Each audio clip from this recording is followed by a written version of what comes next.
میرپور خاص سے کراچی جانے کے لیے ہمیں کون سا روٹ اختیار کرنا ہوگا؟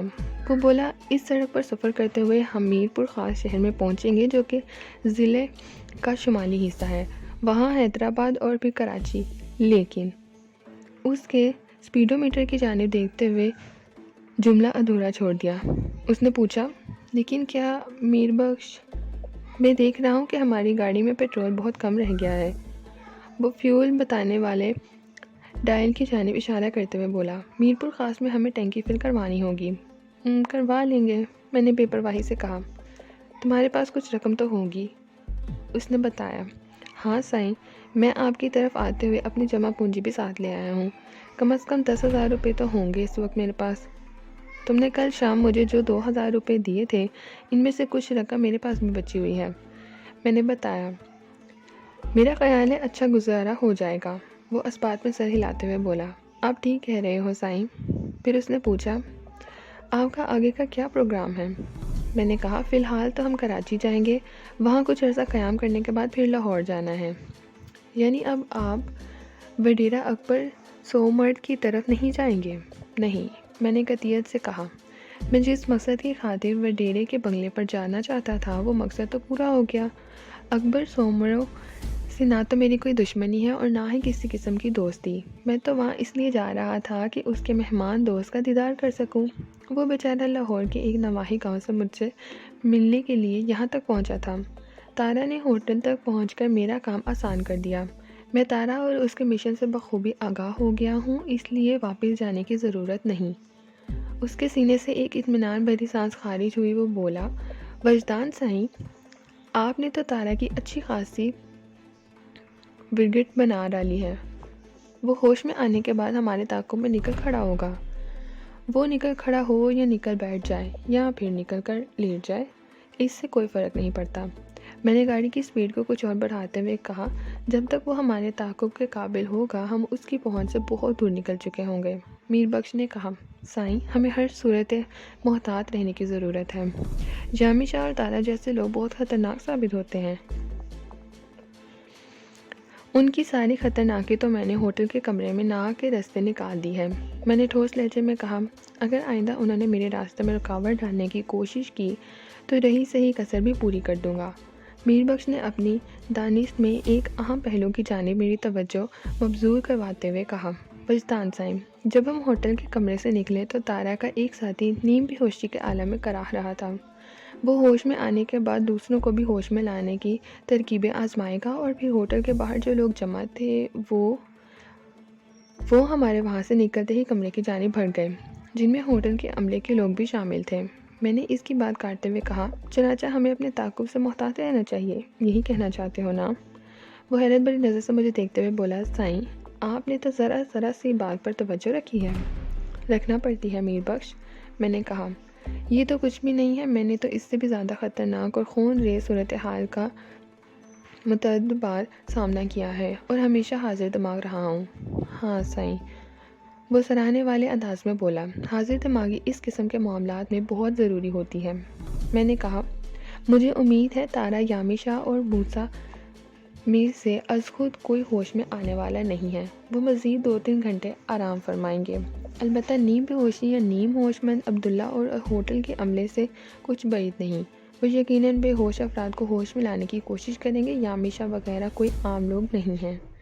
آپ ٹھیک کہہ رہے ہو سائیں، میر بخش تائیدی لہجے میں بولا، میں تو سمجھتا ہوں ہمیں جلد از جلد بہت دور نکل جانا ہوگا۔ میں نے ہنکارا بھرتے ہوئے گاڑی کی سپیڈ ایک ممکنہ حد تک مزید بڑھا دی اور کہا، ہم اس گاڑی کو میر پور خاص پہنچ کر کسی ایسی جگہ چھوڑ دیں گے جہاں سے فوری طور پر نظر میں نہ آ سکے۔ میں نے سوچا ہے آگے کا سفر ہم کسی بس وغیرہ میں کریں تو زیادہ مناسب ہوگا۔ وہ اس بات میں سر ہلاتے ہوئے بولا، سائیں، یہ آئیڈیا بہت اچھا ہے۔ پھر چونکنے والے انداز میں بولا، اگر آپ میری بات مانو سائیں تو ہم اور بھی محفوظ سفر کر سکتے ہیں۔ ہاں کہو، تم کیا کہنا چاہتے ہو؟ اس نے کہا، اس لانتی گاڑی کو ہم میر پور خاص میں کہیں چھوڑ دیتے ہیں، وہاں سے پھر پبلک ٹرانسپورٹ سے ہم حیدرآباد تک سفر کریں گے اور حیدرآباد سے آگے ٹرین کے ذریعے کراچی تک چلے جائیں گے۔ تمہاری تجویز میں جان ہے میر بخش، میں نے اتفاق کرتے ہوئے کہا، لیکن کیا تمہیں یقین ہے کہ اس وقت حیدرآباد سے کراچی کے لیے ہمیں ٹرین مل جائے گی؟ سائیں وہ پر یقین انداز میں بولا، کراچی میں داخل ہونے والی آخری ٹرین شالیمار ایکسپریس ہے جو لاہور سے علی صبح چلتی ہے اور لگ بھگ آدھی رات کو کراچی پہنچتی ہے۔ مجھے امید ہے جب ہم حیدرآباد پہنچیں گے تو اس ٹرین کا وقت ہو چکا ہوگا، ہم بآسانی حیدرآباد اسٹیشن سے شالیمار پکڑ سکتے ہیں۔ چلیں دیکھتے ہیں آگے کیا صورتحال پیش آتی ہے، میں نے اطمینان بھرے لہجے میں کہا، پہلے عمر کوٹ سے تو نکل جائیں۔ میر بخش ایک مرتبہ پھر گھائل بازو کو دبانے لگا، جس کا واضح مطلب یہی تھا کہ اس کے درد میں اضافہ ہو رہا تھا اور تکلیف برداشت کی حد سے آگے گزر رہی تھی۔ ہم کافی دیر پہلے صوفی فقیر کو پیچھے چھوڑ آئے تھے اور اکڑی کے نزدیک پہنچنے والے تھے۔ اکڑی کے بعد شادپلی کا سرحدی سفر تھا۔ میں نے ڈرائیونگ پر بدستور نظر مذکور رکھتے ہوئے میر بخش سے گفتگو جاری رکھی اور کہا، میر بخش میں جانتا ہوں تم بازو کی تکلیف کے باعث بڑی اذیت میں ہو، لیکن تم فکر نہ کرو، میرپور خاص پہنچتے ہی میں سب سے پہلے تمہاری مرہم پٹی کرواؤں گا، اس کے بعد ہی ہم آگے کا سفر کریں گے۔ وہ بولا، سائیں پٹی تو آپ نے کر دی ہے۔ اس کے ساتھ ہی اس نے اپنے زخمی بازو کی طرف اشارہ کیا اور کہا، اگر مزید کچھ ضرورت ہوگی تو کراچی جا کر دیکھ لیں گے۔ میں نے کہا، میں باقاعدہ مرہم پٹی کی بات کر رہا ہوں، یہ اسکارف تو ہنگامی حالات میں تمہارا خون روکنے کے لیے باندھا گیا ہے۔ خدا کا شکر ہے تم بچ گئے، ورنہ گولی اگر تمہارے جسم کے کسی نازک حصے میں پیوست ہو جاتی تو اس وقت تم زندہ حالت میں میرے ساتھ سفر نہیں کر رہے ہوتے۔ اللہ سائیں کے کام بہت نرالے ہیں وجدان سائیں، وہ فلسفیانہ انداز میں بولا، اللہ جسے رکھے اسے کون چکے سائیں۔ میں نے تصدیقی لہجے میں کہا، یہ بات تو تم بالکل ٹھیک کہہ رہے ہو میر بخش، میں بھی بارہا موت کے منہ میں جاتے جاتے بچا ہوں، اس لیے بچا ہوں کہ میری زندگی ابھی باقی تھی۔ زندگی اس لیے باقی تھی کہ مارنے والے سے بچانے والا زیادہ صاحب قدرت اور طاقتور ہے۔ واقعی جسے اللہ رکھے اسے کون چکھے۔ میں نے اپنی بات کے اختتام میں میر بخش کے الفاظ دہرائے تو وہ خوش ہو گیا، بولا، وجدان سائیں، وہاں ہوٹل میں جب آپ دارا سے گفتگو کر رہے تھے تو چودھری ملک نواز علی اور دارا کا ذکر بھی ہوا تھا، اس کے ساتھ ہی بھاری مالیت کے سونے کا تذکرہ بھی میں نے سنا تھا۔ اگر آپ مناسب سمجھتے ہیں تو مجھے بھی اس بارے میں کچھ بتاؤ، آپ تو سائیں میرا جینا مرنا آپ ہی کے ساتھ ہے۔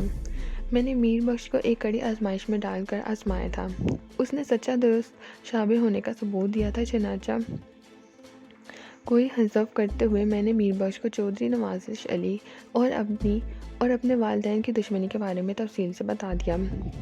دارا اور سونے کا ذکر بھی آیا اور میں نے میر بخش کو بتایا کہ چودھری کے ہر کار دارا نے کس طرح ایک طویل عرصے تک میرا جینا محال کیے رکھا تھا۔ سنگاپور، بینکاک اور ہندوستان اور نیپال وغیرہ میں ہونے والے مارکے بھی زیر بحث آئے۔ پھر ہمالیہ کی گود میں واقع سنگری مندر والا واقعہ بھی میں نے میر بخش کو سنایا۔ اس نے میرے جاں نثار ساتھیوں کے بارے میں متعدد سوالات کیے اور میں اسے ڈاکٹر جانکی، چترا پریتم، ٹھاکر بھانوت سنگھ اور دیگر ساتھیوں کے بارے میں بتاتا رہا۔ اسی دوران میں رات کا اندھیرا پھیلنے لگا، ہم اکڑی نامی مقام کو پیچھے چھوڑ آئے، اب شادی پلی ہم سے زیادہ دور نہیں تھا۔ ہمارے درمیان حالات حاضرہ پر مزید کچھ دیر بات چیت ہوتی رہی اور ہم شادی پلی سے گزر کر ضلع عمر کوٹ کی سرحد پر پہنچ گئے۔ اس سے آگے ضلع میرپور خاص کی حدود شروع ہو جاتی تھی، اس ضلعی سرحد پر ہمیں رکنا پڑا۔ ہم سے آگے بھی 8-9 مختلف قسم کی گاڑیاں رکی ہوئی تھیں، آثار سے یہی لگتا تھا وہاں کسی قسم کی چیکنگ ہو رہی تھی۔ جیسے ہی میں نے ایک جیپ کے پیچھے اپنی گاڑی روکی میں چونک کر اٹھا، ضلعی سرحد پر مجھے پولیس کی بھاری جمعیت نظر آئی۔ تھوڑی ہی دیر میں مجھے محسوس ہو گیا کہ وہاں پولیس کا ناکہ لگا ہوا ہے۔ میر بخش بھی صورتحال کو بھانپ چکا تھا، اس نے مانی خیز نظر سے مجھے دیکھا، اس کی نظر میں سینکڑوں سوال تھے اور سب سے اہم سوال یہی تھا کہ آیا یہ ناکہ ہمیں گھیرنے کے لیے لگایا گیا تھا۔ میں نے میر بخش کی طرف دیکھتے ہوئے سرگوشیانہ لہجے میں کہا، تم گاڑی ہی میں بیٹھو، میں نیچے اتر کر سنگن لیتا ہوں۔ اس وقت تک اندھیرا خاصا گہرا ہو چکا تھا۔ میر بخش چاروں جانب دیکھتے ہوئے دھیمے لہجے میں بولا، وجدان سائیں، اگر یہ ہمارا اہتمام ہماری خاطر ہے تو پھر اس صورتحال میں آپ کا کیا حکم ہے؟ میں فوری طور پر کوئی فیصلہ کرنے کی پوزیشن میں نہیں ہوں، میں نے سوچ میں ڈوبے ہوئے لہجے میں کہا۔ ایک بات تو طے ہے، ہمیں پولیس سے کوئی پنگا نہیں لینا چاہیے۔ پہلے کسی طرح میں یہ معلوم کرنے کی کوشش کروں گا کہ یہ چیکنگ کس سلسلے میں ہو رہی ہے۔ اگر واقعی یہ ہماری خاطر ہے تو پھر پولیس والوں سے بات کر کے دیکھ لیں گے، کوئی نہ کوئی صورت تو نکل ہی آئے گی۔ میر بخش نے کہا، مجھے تو حیرت ہو رہی ہے پولیس والوں کو اتنی جلدی ہمارے فرار کی خبر کس طرح ہو گئی، اور عمر کوٹ سے اتنی دور میرپور خاص کے بارڈر پر انہوں نے ناکہ لگایا ہے۔ تمہیں اس سلسلے میں قبل از وقت حیرت زدہ ہونے کی ضرورت نہیں میر بخش، میں نے تسلی آمیز لہجے میں کہا۔ ابھی یہ بات ثابت نہیں ہوئی کہ پولیس والے ہمارے استقبال کے لیے یہاں موجود ہیں، اور رہی یہ بات کہ انہوں نے بارڈر پر ناکہ کیوں لگایا ہے تو اس کا سبب بھی بہت جلد معلوم ہو جائے گا۔ میں ڈرائیونگ سیٹ چھوڑنے لگا تو میر بخش نے کہا، سائیں آپ نے ہوٹل کے کمرے میں پستول کو خالی کر کے میگزین کلپ اپنی جیب میں ڈال لیا تھا۔ اگر آپ وہ میگزین مجھے دے دیں تو میں پستول کو بھر کر مفید تر بنا سکتا ہوں۔ میں نے ایک لمحہ سوچنے کے بعد گولیوں والا کلپ اپنی جیب سے نکال کر اس کی طرف بڑھا دیا اور تنبیہی انداز میں کہا، ٹھیک ہے تم پستول کو لوڈ کر لو، لیکن ایک بات ذہن میں رکھنا، اس کا استعمال انتہائی ناگزیر صورتحال میں کیا جائے گا، اور وہ بھی ایک حد تک۔ میں خواہ کسی انسان کی جان لینے کے حق میں نہیں ہوں، اور خاص طور پر قانون کے محافظوں سے تو ہمیں کوئی دشمنی مول نہیں لینا۔ آپ بے فکر رہو سائیں، وہ اسبات میں گردن ہلاتے ہوئے بولا، میں آپ کی بات اچھی طرح سمجھ رہا ہوں، انشاءاللہ آپ کو مجھ سے کوئی شکایت نہیں ہوگی۔ جب سے میں نے گاڑی روکی تھی ساحل کو میں نے بے قرار پایا تھا۔ بیک یوں مرر میں اس کے چہرے کے تاثرات کو بڑی وضاحت سے دیکھ پا رہا تھا۔ ہمارے درمیان موجود مضبوط شیشے کی وجہ سے بات چیت نہیں ہو سکتی تھی، اس لیے میں نے یہی مناسب سمجھا کہ گاڑی سے اتر کر ساحل کے پاس جاؤں اور اسے ہوشیار رہنے کی تاکید بھی کر دوں۔ ڈرائیونگ کیبن اور گاڑی کے پچھلے حصے میں ہلکی لائٹ موجود تھی جس میں گاڑی کے اندرونی ماحول کو بآسانی دیکھا اور سمجھا جا سکتا تھا۔ میں نے اپنی سائیڈ کا دروازہ کھولا اور باہر نکلنے کے لیے جیسے ہی گاڑی سے پاؤں باہر نکالا کسی گن کی سرتال میرے دائیں کندھے سے پیوست ہو گئی۔ میں ایک لمحے کے لیے سناٹے میں آ گیا، پھر اس سے پہلے کہ میں صورتحال کو سمجھ پاتا نہایت ہی شفاف لہجے میں مجھے حکم دیا گیا، شرافت سے اندر بیٹھو۔ اس کے ساتھ ہی کندھے کو نال سے ٹہوکا بھی دیا گیا۔ میں نے باہر نکلے ہوئے پاؤں کو واقعی شرافت سے گاڑی کے اندر پہنچایا، اس کے ساتھ ہی اس شخص نے دھڑ سے گاڑی کا دروازہ بند کر دیا جس نے تھوڑی دیر پہلے مجھے گاڑی کے اندر بیٹھنے کا حکم دیا تھا۔ اب میں نے گردن گھما کر بغور اس شخص کا جائزہ لیا۔ اس کے جسم پر سچے لباس میں نے فوراً سمجھ گیا کہ اس کا تعلق محکمہ پولیس سے تھا۔ وہ اندھیرے سے اچانک ہی نمودار ہو کر میرے سر پر پہنچ گیا تھا۔ اس کے ہاتھ میں کلاشنکوف بھی تھی جو میرے کندھے پر ہٹ چکی تھی، تاہم اس کی ناک کا رخ گاڑی کے ڈرائیونگ کیبن کی طرف تھا۔ تم زیادہ ہوشیار بننے کی کوشش نہ کرو، اس مسلح پولیس والے نے تہمکانہ انداز میں کہا۔ پیچھے دور تک ہمارے مسلح جوان موجود ہیں، تم فرار نہیں ہو سکو گے۔ میں نے اس کے شانے پر سجے پھولوں سے اندازہ لگایا کہ وہ ASI رینک کا پولیس افسر تھا۔ میں نے اس کی جانب دیکھتے ہوئے نہایت شائستہ لہجے میں کہا، ASI صاحب، میں کہیں فرار ہونے کی کوشش نہیں کر رہا، تم مجھے چکر نہیں دے سکتے۔ وہ مجھے گھورتے ہوئے بولا، پتہ نہیں تم مجھے شک کی نگاہ سے کیوں دیکھ رہے ہو؟ میں نے کہا، میں تو باہر نکل کر گاڑی کے پچھلے حصے کی جانب جا رہا تھا، وہاں ہمارے ایک ساتھی موجود ہیں، مجھے اس سے ایک ضروری بات کرنا ہے۔ خوش لہجے میں بولا، تمہیں جس کسی سے جو بھی ضروری بات کرنا ہے وہ چیکنگ کے بعد کرنا، فی الحال چپ چاپ گاڑی کے اندر بیٹھے رہو۔ ٹھیک ہے سائیں، میں نے نہایت فرمانبرداری سے کہا۔ اب میں یا میرا کوئی ساتھی گاڑی سے باہر قدم نہیں نکالے گا۔ ویسے یہ تو بتا دیں کہ یہ چیکنگ وغیرہ کس سلسلے میں ہو رہی ہے؟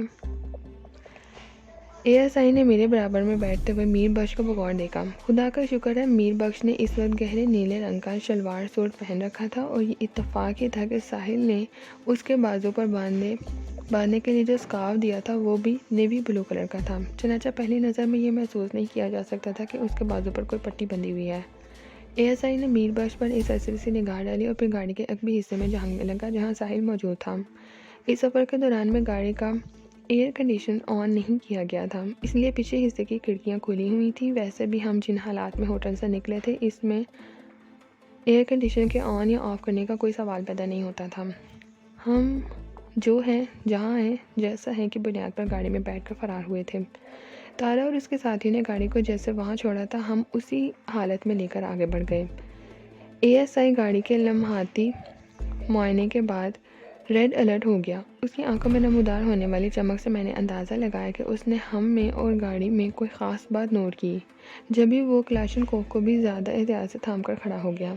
میں نے بدستور نرم لہجے میں اپنا سوال دہرایا، سائیں آپ نے بتایا نہیں یہ چیکنگ کس سلسلے میں ہو رہی ہے؟ یہ بات تمہیں DSP صاحب بتائیں گے، وہ سپاٹ آواز میں بولا۔ ڈی ایس پی صاحب کیوں؟ میں نے چونکے ہوئے انداز میں دریافت کیا۔ اس نے بتایا وہ اس لیے کہ یہ چیکنگ انہی کی نگرانی میں ہو رہی ہے۔ مگر چیکنگ اس بات کی ہو رہی ہے؟ وہ دائیں بائیں محتاط نظر سے دیکھتے ہوئے بولا، ڈی ایس پی صاحب کو ایک گاڑی کی تلاش ہے، ایسی گاڑی جس میں 3 افراد موجود ہوں، 1 لڑکی 2 مرد۔ اتنا کہہ کر اس نے ایک مرتبہ پھر گاڑی کے عقبی حصے میں جھانکا۔ اے ایس آئی کی آنکھوں میں کوئی ایسی بات ضرور تھی جو مجھے بے چین کر رہی تھی۔ میں نے غیر محسوس انداز میں قرید جاری رکھی۔ اس دوران میں گاڑی کو چیک کر کے جانے کی اجازت دی جا چکی تھی، چنانچہ مجھے اپنی گاڑی کو تھوڑا آگے بڑھانا پڑا۔ اے ایس آئی اب مائل بہ گفتگو نظر آ رہا تھا۔ میں نے دوبارہ گاڑی روکنے کے بعد اے ایس آئی سے کہا، سائیں اس گاڑی میں ہم بھی تو 3 ہی ہیں، 1 لڑکی اور 2 مرد۔ کیا تمہارے ڈی ایس پی صاحب کو ہماری ہی تلاش ہے؟ اگر تم لوگ ڈاکو ہو تو پھر تم ہی ڈی ایس پی صاحب کے مطلوبہ افراد ہو، اس نے محتاط لہجے میں بتایا۔ انہیں 2 ڈاکوؤں اور 1 مفوہ کی تلاش ہے۔ میرے سینے سے اطمینان بھری سانس خارج ہوئی۔ اے ایس آئی کی بات سے یہ ظاہر ہو گیا تھا کہ وہ ناکہ ہمارے لیے نہیں بلکہ ڈاکوؤں کی گرفتاری اور کسی مفوہ کی دستیابی کے لیے لگایا گیا تھا۔ میری طرح میر بخش نے بھی سکون کی سانس لی۔ اب میں پہلے سے زیادہ پراعتماد ہو چکا تھا۔ میں نے اے ایس آئی کو مخاطب کرتے ہوئے کہا، سائیں آپ بھی عجیب بات کرتے ہو، کیا ہم آپ کو ڈاکو نظر آتے ہیں؟ وہ غصے سے بولا، نا بابا اکڑ کیوں رہے ہو؟ اگر تم ڈاکو نہیں ہو تو آرام سے بیٹھو، ڈی ایس پی صاحب تمہیں کچھ نہیں کہیں گے۔ انہوں نے تو 2 خطرناک ڈاکوؤں کی گرفتاری کے لیے ناکہ لگایا ہے جو بھید بدل کر فرار ہونے کی کوشش کر رہے ہیں۔ اور یہ مفوہ لڑکی کا کیا چکر ہے سائیں؟ میں نے نرم لہجے میں قرید جاری رکھی۔ وہ کچھ سوچنے کے بعد بولا، ممتاز نامی ایک لڑکی کو خطرناک ڈاکو منگل سنگھ نے اغوا کر لیا تھا، جس کی رہائی کے عوض اس نے لڑکی کے باپ سے 50 لاکھ روپے مانگے تھے۔ لڑکی کا باپ ڈاکوؤں کی دھمکیوں میں نہ آیا اور اس نے فی الفور پولیس سے مدد طلب کر لی۔ سننے میں آیا ہے لڑکی کے باپ کا کوئی رشتہ دار پولیس میں ہے، شاید اسی وجہ سے اس نے پولیس میں رپورٹ کر دی۔ ایک لمحے کو وہ سانس لینے کو تھا، پھر بات جاری رکھتے ہوئے بولا، منگل سنگھ لڑکی کو اغوا کر کے گھنے جنگلات میں لے گیا تھا۔ پولیس نے وہاں پہنچ کر کامیاب چھاپہ مارا مگر منگل سنگھ لڑکی کے ساتھ فرار ہونے میں کامیاب ہو گیا۔ اب پتہ چلا ہے وہ بھید بدل کر میر پور خاص کی طرف نکلنا چاہتا ہے۔ اس کا ایک ساتھی بھی ہمراہ ہے اور وہ تینوں ایک گاڑی میں سوار ہیں۔ اے ایس آئی نے اپنی بے دہانی میں کافی مفید معلومات فراہم کر دی تھی۔ ہمیں جو شک ہوا تھا معاملہ اس کا بالکل برعکس نکلا۔ وہ ناکہ ہمیں گھیرنے کے لیے نہیں بلکہ کسی منگل سنگھ نامی ڈاکو کو گرفتار کرنے کے لیے لگایا گیا تھا۔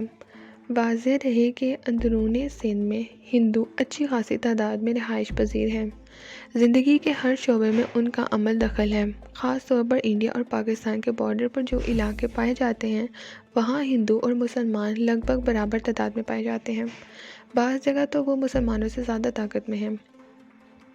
میں نے بھولے اے ایس آئی کو مخاطب کرتے ہوئے پوچھا، سائیں آپ کا عہدہ تو میں جان چکا ہوں، آپ اے ایس آئی ہو، ذرا یہ بھی بتا دو آپ کا نام کیا ہے؟ پھر میں نے مکھن لگاتے ہوئے کہا، ویسے آپ کے بدن پر پولیس کی وردی خوب جچ رہی ہے۔ وہ خوش ہو گیا اور جوش بھرے لہجے میں پوچھنے لگا، آپ کا میرے عہدے کا کیسے پتہ چلا؟ سائیں آپ کے شولڈر کے پھول بول رہے ہیں، میں نے زیر لب مسکراتے ہوئے کہا۔ اسی وقت مجھے گاڑی تھوڑی اور آگے بڑھانا پڑی۔ ہماری گاڑی جس مقام پر کھڑی تھی وہ جگہ اندھیرے میں تھی جبکہ ناکے والے مقام پر کچھ روشنی نظر آ رہی تھی۔ مجھے یقین تھا کہ اے ایس آئی کو مجھ سے باتیں کرتے ہوئے کسی نے نہیں دیکھا ہوگا۔ میں نے اے ایس آئی کو یاد دلاتے ہوئے کہا، سائیں آپ نے ابھی تک اپنا نام نہیں بتایا۔ میں جمشید ہوں، وہ بولا۔ A S I Jamshed Ahmed. میں نے پوچھا، جمشید سائیں لگتا ہے پولیس کی خاصی بھاری نفرت یہاں موجود ہے۔ ہاں سائیں، وہ اسبات میں گردن ہلاتے ہوئے بولا۔ ڈی ایس پی صاحب تو ہیں ہی، ان کے علاوہ شاد پلی کا تھانہ in charge 2 A S I, 1 S I اور درجن بھر کانسٹیبل بھی اس مشن میں شامل ہیں جو سب کے سب مسلح اور چوکس ہیں۔ ایس پی عمرکوٹ کی جانب سے بڑے سخت آرڈر آئے ہیں، اس لیے منگل سنگھ کی گرفتاری کے لیے ڈی ایس پی صاحب خود موجود ہیں۔ میں نے کہا، اس تیاری سے تو لگتا ہے منگل سنگھ ڈاکو پولیس کے لیے بہت اہم ہے۔ بہت اہم سائیں، اس نے تائید کی، ممتاز نامی لڑکی کسی صاحب حیثیت شخص کی بیٹی ہے اور اس نے پولیس میں بہت اوپر سے سورس لگائی ہے۔ ویسے بھی پولیس منگل سنگھ کو کافی عرصے سے تلاش کر رہی تھی، اس کے کھاتے میں ڈکیتی، اغوا اور قتل جیسی کئی سنگین وارداتیں لکھی ہوئی ہیں۔